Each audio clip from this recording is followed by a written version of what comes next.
Volevo ringraziare di vero cuore il nostro dirigente Gianluca Rapisarda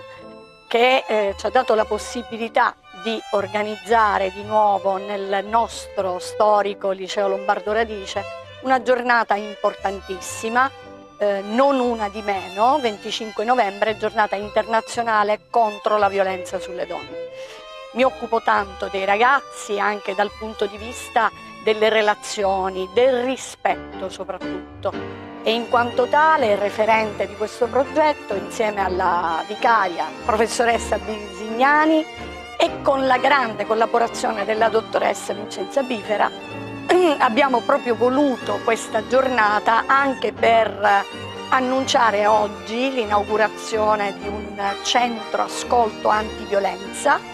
Artemide che si aprirà qui da noi a partire proprio dal 3 dicembre e quindi sarà uno sportello gratuito, un servizio offerto a tutti i nostri ragazzi della sede di Catania, di Gravina e di Via del Bosco, proprio per dare la possibilità di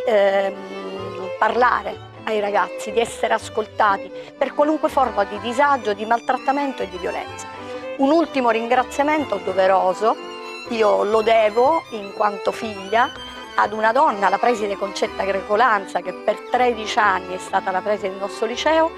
e che in un certo senso ritrovo come continuità nel nostro particolarissimo, come dice lui, visionario preside, che è stato proprio allievo di questa scuola, poi docente, e che sta di nuovo trasmettendoci il senso della scuola che abbraccia e che accoglie.